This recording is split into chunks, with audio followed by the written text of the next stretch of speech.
네, 의원님 안녕하십니까? 네, 안녕하십니까. 부산 해운대구 1 출신 국민의힘 국회의원 김미애입니다. 잘 지내셨죠? 네, 저희야 뭐 항상 잘 지내는데 오늘 귀한 시간 내주셔서 감사합니다. 굉장히 바쁘게 활동하시는 의원님이신데 오늘 시간 내주셨습니다. 네네. 음, 네, 오늘 정말 바쁜데, 네. 그래도 늘 현장에서 발로 뛰시는 우리 강찬호 논설위원님의 요청이라서 제가 지금 이렇게 급하게 나가야 되는데, 이 자리에 있습니다. 빨리 네, 좀 그래서 보내주십시오. 네, 알겠습니다. 그래서 더 고마웠고요. 자, 의원님 이번에 굉장히 중책을 맡으셨습니다.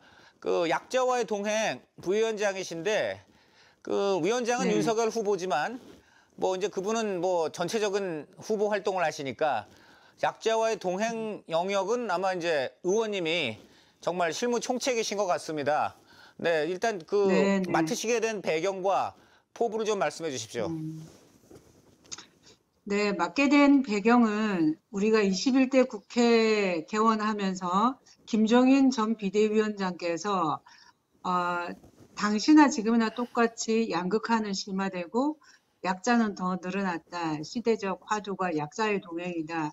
특히나 우리 당은 전통적으로 기득권 엘리트 웰빙 당으로 그런 비판을 맞은 그런 측면도 있는데 이것도 개선해서 원래 보수의 가치를 살려야 된다. 그래서 약자의 동행을 우리 당의 기본 덕목으로 넣고 출발해야 된다라는 말씀을 하셨고, 그래서 우리 당의 국민의힘 정당명도 바꾸면서 우리 당의 당헌, 당규, 강령에도 약자의 동행을 포함시켰습니다. 그리고 네, 이제 올해 4.7 재보궐선거의 승리 이후에 이제 새로운 지도부가 들어왔고 여전히 약자의 동행은 중심이었고요. 그때 약자의 동행위원회가 상설위원회로 당헌 당규에 들어가 있습니다. 그리고 약자의 동행위원회를 제가 초대부터 하고 있는데 주로 이제 우리 당의 현역 의원과 원외 당협위원장 중심으로 했었고 코로나19 때문에 동행은 사실은 현장 동행이 중심이고 출발이 돼야 되는데 그렇게 잘 할 수 없었습니다. 현장에 가는 것 자체가 민폐였기 때문에 많은 그렇죠. 현장 동행을 계획했다가도 그냥 뭐 미루고 하다가 제대로 못했고 그렇지만 큰 이슈 있을 때마다는 갔었고요. 대표적으로 정인이 사건 관련해서 양천 경찰서를 간다든지 또 당시에 한부모 미혼 모심터를 간다든지 음, 그리고 이제 소상공인 자영업자의 어려움 있을 때 간담회를 개최하고 그들의 어려움을 듣고 또 백신 피해자 가족들을 또 만나고 뭐 여러 일들을 하긴 했습니다. 그러나 국민들 보기에는 그게 활발하게 보여지지는 않았을 테고요. 네네. 그래서 작년 12월부터 우리 당 홈페이지에 약자의 동행 제보 제안 센터를 열어놨습니다. 그리고 주로 이제 홈페이지에 들어오는 제보를 중심으로 피드백이 필요한 내용들은 걸러가지고 약동위원들 중심으로 검토해서 회신해드리고 이렇게 오다가 이제 선대위가 출범하면서 우리 윤석열 후보께서도 약자의 동행이 중요하다는 인식을 하셨고 그래서 본인이 직접 위원장을 하시고 제게 부위원장을 해달라고 요청하셨고 그렇게 했을 뿐만 아니라 실질적인 약자의 동행이 되기 위해서 저한테 정권을 주신 거나 다름없습니다. 직접 네. 저에게 챙겨라고 하셨고 일정과 정책팀에게도 요청하셔서 현장 동행하는 그 일정과 메시지, 정책이 세트로 나올 수 있도록 당부도 하셨고요. 그래서 네. 지난주에는 아마 스마일 센터라고 범죄 피해자 지원센터 산하에 있는 곳을 다녀왔습니다. 역대 네. 대선 후보 누구도 그런 곳을 방문하지 않았죠. 어떤 정치인도 음. 방문하지 않았는데 그 이유는 우리가 가해자, 범죄인에 대한 인권, 네. 절차에 있어서 인권 침해 당하지 않아야 된다. 이런 담론은 형성되어 있고 상당히 법적인 보호 장치가 마련되어 있습니다.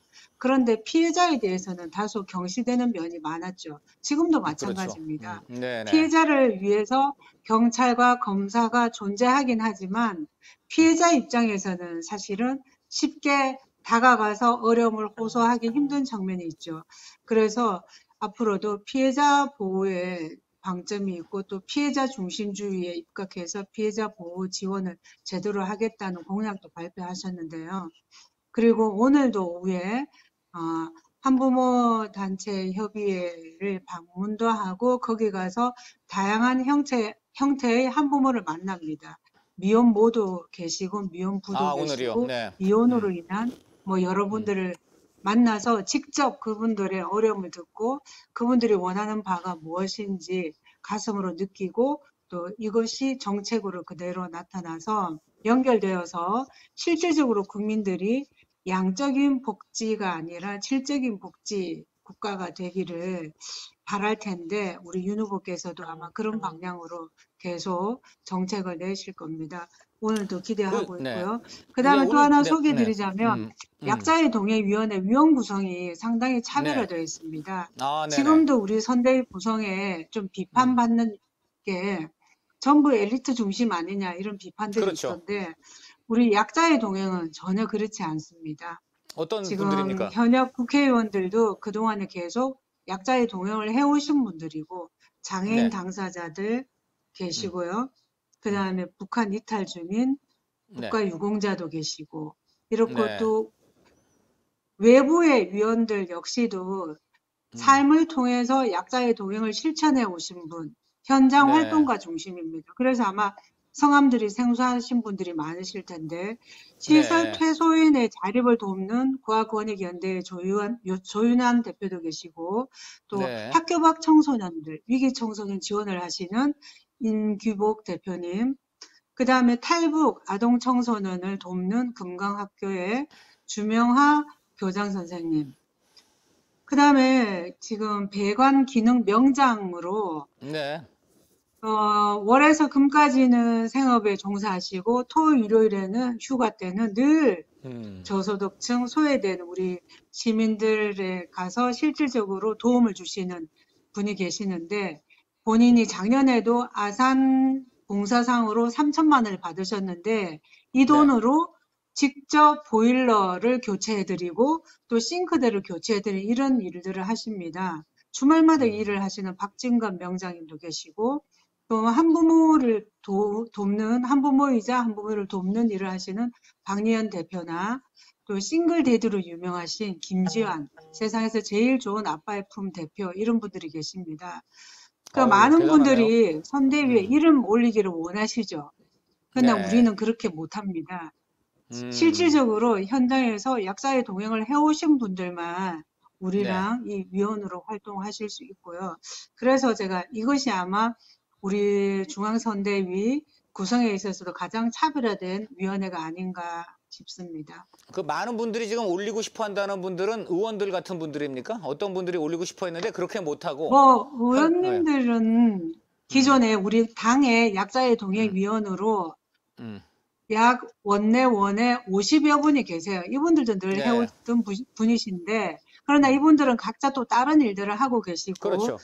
또 여기에 약자의 동행 위원으로 참여하시는 분들도 지금 선대위에서 다른 일을 하지만 중복적으로 약동을 한결같이 한마음으로 해오셨기 때문에 같이 하시는데 김혜지, 김승수, 김형동은 또 노동자를 대변해 오셨고 이종성, 윤주경, 지성호 의원님 이런 분들이 함께 하고 계시고요. 그 외에도 이제 정치를 밖에서는 안에서는 계속 해오신 분들이거나 아니면 정치 지망을 하시는 분들이나 이런 분들도 훌륭한 분들은 많지만 그래도 국민들이 보실 때 실질적인 약자의 동행을 해오신 분들하고는 아무래도 조금 달리 보일 수도 있어서 우리는 진짜로 약자의 동행을 해오신 분들, 이름이 없고 이름도 안 나타나고 뭐 여기저기에서 소개되지도 않았지만 그래도 묵묵히 약자와 함께 하시는 분들, 그런 분들 위주로 위원 구성을 했습니다. 이번에 아주 좋은 위원회 구성하신 것 같고요. 그 윤석열 후보가 우리 김미애 의원님하고 뭐 어떻게 좀 원래부터 좀 아셨는지 아니면 그래서 약간 이건 좀 구체적으로 말씀해 좀 재미있을 것 같은데 어떻게 그 약자와의 동행 윤석열 후보 직속위원회인데 여기에 그 중책을 맡아달라고 이렇게 요청을 하게 되었는지 조금 구체적으로 이제 윤석열 후보가 우리 김 의원님 어떻게 생각하는지 좀 그 에피소드를 좀 얘기해 주십시오. 아, 에피소드로. 네. 작년에 우리 약자의 동행위원회가 상설위원회로 당헌 당규에 네. 이제 새로 마련하고 나서 첫 번째 제가 약동위원장이 되었죠.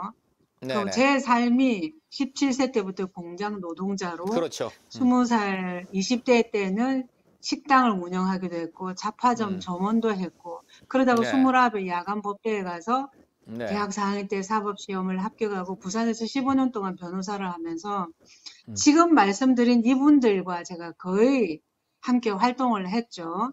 제가 네. 시민단체에 소속되거나 음. 뭐 그래서가 아니라 대부분 제 돈을 써가면서 해온 듯 일이었어요. 왜냐하면 네. 저는 이 대한민국은 저에게 기회를 준 나라고 예. 제가 부모님 일찍 돌아가셨지만 그래도 대학을 늦게 가서도 4년 내내 장학금 받고 공부할 수 있었고 변호사를 하면서도 결국은 제가 변호사가 생계의 수단이기도 하지만 그걸 통해서 이 사회로부터 받은 은혜를 갚는 수단이기도 했습니다. 그렇죠. 그래서 제 재능도 음. 미약하지만 기부를 하려고도 했었고 물질로도 네. 그렇게 하다가 보니 다양한 사회적 약자들을 만나지 않을 수가 없었습니다. 네네. 가정폭력, 성폭력 당한 여성들도 만나게 되고 예, 예. 위기 청소년들, 소년원에 소년 음. 분류 심사원에 들락거리는 청소년들의 엄마 역할을 하기도 하고 미혼모 쉼터에 돕기도 하고 또 중증 장애인 보육시설에 가서 봉사도 하고 또 물질로 후원도 하고 엄마 아빠 없는 아이들을 뭐 국내든 국외든 여러 아이들을 제가 돕는 일들을 하고 그렇게 하다 보니까 자연스럽게 장애인 역시 장애인 자문 변호사도 10여 년 하고 이러다 보니까 자연스럽게 사회적 약자들, 전통적으로 약자들이라고 불리는 그분들과 친하게 됐습니다. 그리고 예, 저는 예. 사실은 그분들과 함께 할 때 제 마음이 좀 편하기도 하고요. 네네. 제가 받은 것이 많은데 음. 혼자 이것을 다 받아 누리는 게 부담이기도 하고 또 죄지는 마음이 들기도 하고 그런 것도 네. 있었습니다. 네. 그래서 국회에 와서도 그분들하고 계속 소통을 해왔죠. 네. 그래서 이분들을 이제 잘 알기도 하고 그래서 이런 일들을 해오고 있는데 이런 것을 우리 당의 의원님들이 대부분 알고 계시잖아요. 예. 그리고 또 밖에 계시는 분들도 알고 계시니까 윤 후보님께 정치 시작하실 때부터 말씀을 많이 드렸던 것 같아요. 여기저기에서. 그 윤 후보님도 만나지는 않았는데 잘 아는 것 같은 이런 착각을 가지고 계실 만큼 네. 알고 계시고 당연히 함께 가리라는 생각을 하셨다고 네. 하더라고요. 음. 그러면서 이제 경선 후보가 경선 과정을 거치고 우리 당의 후보가 되면서 뭐 그때 그 선대위 꾸리면서 당연히 제게 말씀을 하셨고 약자의 동행을 함께 하자고 하셨고 그래서 제가 위원장은 직접 하시는 게 좋겠다라고 직접은 전달 안 하고 다른 경로를 통해서 전달하고 예. 그럼 저는 그 아래에서 하면 좋겠습니다. 예. 그리고 약자의 동행이 국민들께 보여주는 게 아니라 보여주기 쇼로가 치부되면 안 되니까 진정하게 약자의 동행을 하는 모습을 보여주시면 좋겠습니다. 네. 그리고 이제 우리 후보님의 살아온 삶은 뭐 다 아시겠지만 유복한 가정에서 그렇죠. 좋은 부모님 속에서 사랑받고 공부 잘하는 학생으로 서울대 법대를 갔고 거기에서 이제 한 번의 시련이라면 사법시험을 구수를 했죠. 저는 바로 합격했는데 네네네. 그렇게 하면서 아마 어려움을 조금은 겪지 않았나 싶고 그 이후에도 검사 생활을 26년 하시고 중간에 변호사 1년을 하셨다 하더라고요. 네네. 이게 그렇게 하니까 과연 이분이 약자의 마음을 헤아릴까? 이런 바로 의구심이 그겁니다. 예. 들겠죠. 네. 궁금해요. 네. 그런데 이제 제가 몇 번 현장에를 이제 같이 다니고 들어보니까 우리나라 공직자들은 공무원들도 수시로 봉사를 하거든요. 네. 봉사하러 다녀. 그러면서 이제 봉사를 하러 다니면서 어려운 분들을 많이 만나본 경험은 있으시더라고요. 그러면서 기본적으로 네, 마음이 저는 선하다고 여겼습니다. 네. 어떤 면에서 여겼냐면 아이를 바라보거나 만날 때나 강아지 네. 만날 때 표정이 너무나 맑고 정말 이게 예, 눈에서 꿀이 떨어진다고 해야 됩니까? 그렇게 해서 너무 밝은 표정이고 순수한 모습이고 아이를 만날 때. 그런 걸 보면은 선한 마음을 가지셨구나 싶고 그리고 제가 밤늦게도 네. 낮 동안에 뭘 준비하다가 이제 문자 같은 걸로 보내거든요. 예. 문자를 보내요. 좀 죄송하긴 하지만 워낙 바쁘시어서 그렇죠. 죄송하긴 하지만 그래도 제가 제 의견을 보내야 되니까 늦은 밤에 보내도 피드백을 주셔요. 11시 전에 보내도 주시고 어젯밤에도 제가 보냈는데 오늘 새벽이나 심야죠. 1시 41분에 답장이 왔대요. 그러니까 하루 일과를 마치고 일일이 다 확인을 하신다는 거죠. 그리고 그걸 대단하시다. 소홀히 여기지 않고 늘 의원님은 의견을 말씀 11시, 주시고 11, 예. 그걸 그렇게 의원님은 하는 11시에 거는 제가 11시 직전에 보내도 죄송하지만 그런데 1시 42분에 답장이 와 있더라고요. 저는 아침에 이제 깨서 보니까 와 있었어요. 그런 것처럼 이걸 그냥 무늬만 약자의 동행위원회를 만들어 둔 게 아니라 실질적인 약자의 동행을 하고자 하는 의지가 간절하시고 그리고 저에 대한 신뢰도 있으신 것 같고 그리고 제가 말씀드리면은 충분히 받아들이셨고 또 지난번에 범죄 피해자 지원센터에 갔었을 때는 누구보다 그건 또 잘 알고 계시는 부분이고 그렇죠. 범죄 피해자 지원에 대해서는 본인이 또 각별한 관심과 의지가 있으신 거고 오늘 같은 경우에도 이제 한부모 가족들을 만나잖아요. 우리 후보님이 늦게 50 넘어서 결혼하셨잖아요. 그럼 그렇죠. 얼마나 자녀를 또 갖고 싶으셨겠어요. 그렇죠. 그런데 유산의 경험이 있거든요. 정말 간절한데 제가 그 아픈 얘기도 들었어요.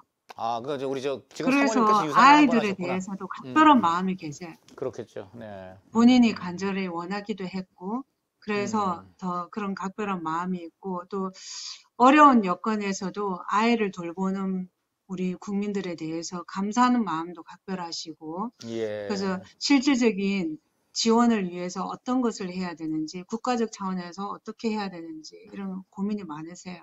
그리고 그런 의견들을 잘 받아들여 주시고 네. 예. 의원님 뭐 입양 또 하면 의원님이 또 아주 미담의 전형이신데 윤석열 후보도 한번 입양은 어떻습니까? 입양을 해보면 지금 이제 아기를 낳으실 수 없다면. 그래서 네네. 근데 지금은 이제 입양이 2012년 8월부터 가정법원의 허가를 받아야 돼요. 예. 근데 윤 후보님이 우리 나이로 지금 60년생이죠. 60년생이니까 60대 아닙니까? 네, 그렇죠. 네. 그러니까 자녀와의 60일. 나이 차이가 60이 넘으면 입양이 안 돼요. 아이고, 그렇군요. 그런 입양법이 있어요.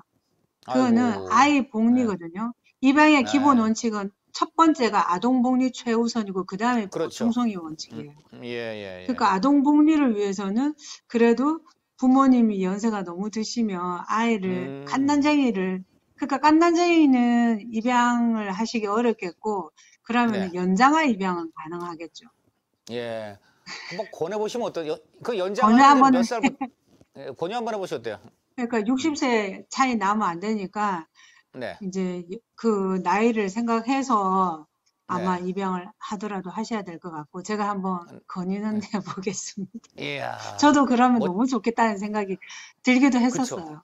그렇죠. 혹시 얘기 안 해보셨어요? 집에 이제 워낙 동물들을 사랑하시니까 정치하시기 전에는 집에 그 강아지, 고양이 7마리 있는 건 아시죠? 전부 유기견, 유기묘거든요. 너무나 이 아이들을 사랑해서 금요일 밤에는 직접 걔들 음식을 만들어 주신다고 제가 들었거든요.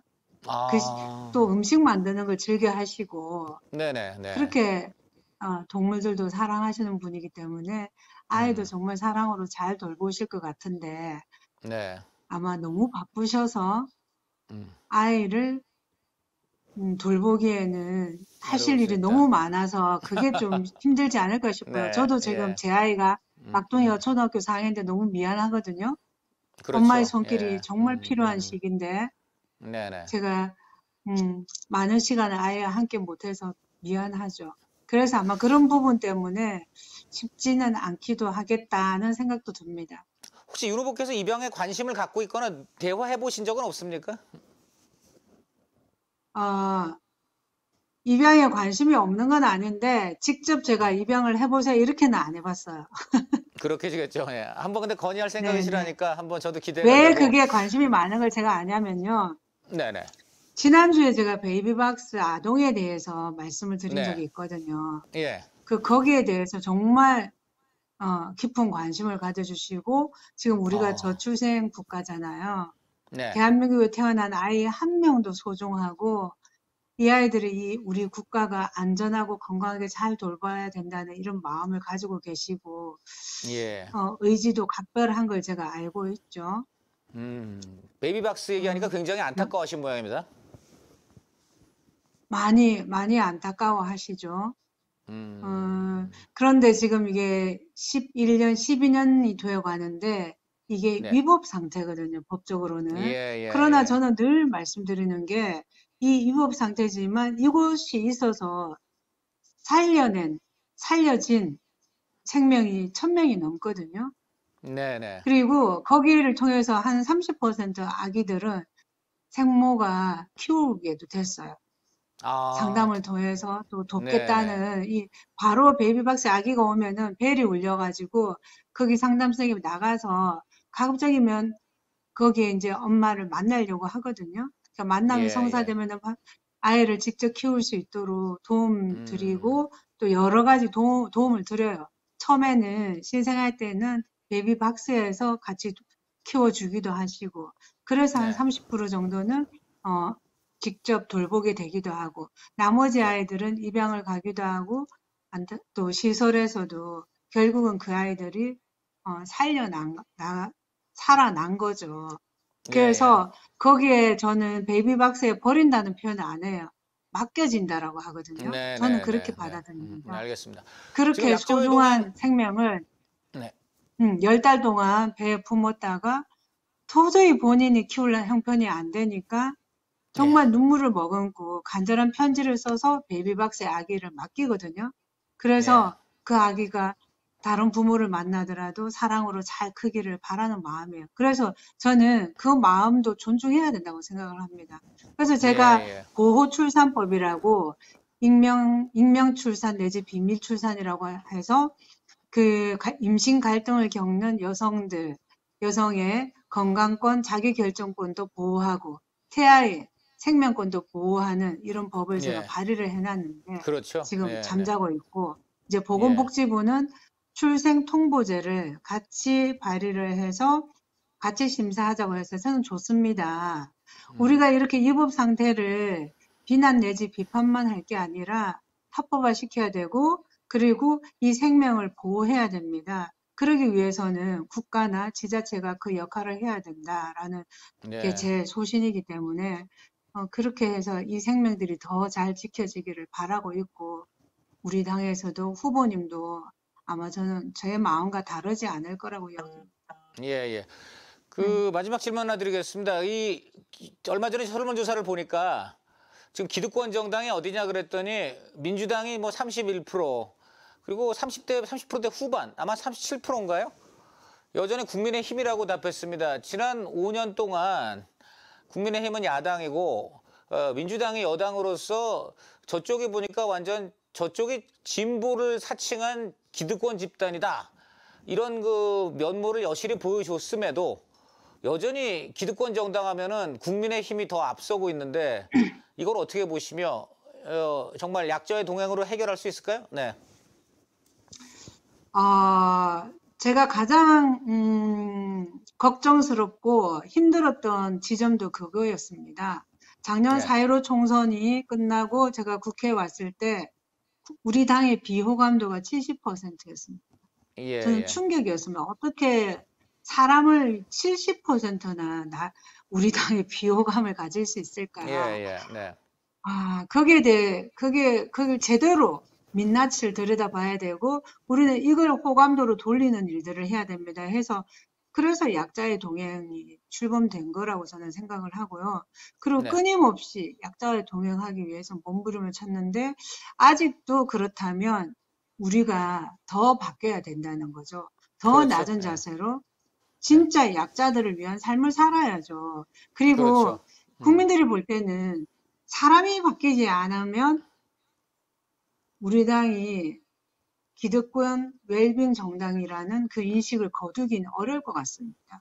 네네. 우리 당에 그렇지 않겠습니까? 얼굴들이 바뀌어야 그래서 된다면 뭐, 저는 네. 이번에 정권 교체도 해야 되지만 정치 교체, 정치 개혁도 필요하다는 그럼 저는 뭐 우리 의원들을 좀 입장이고요. 바꿔야 됩니까?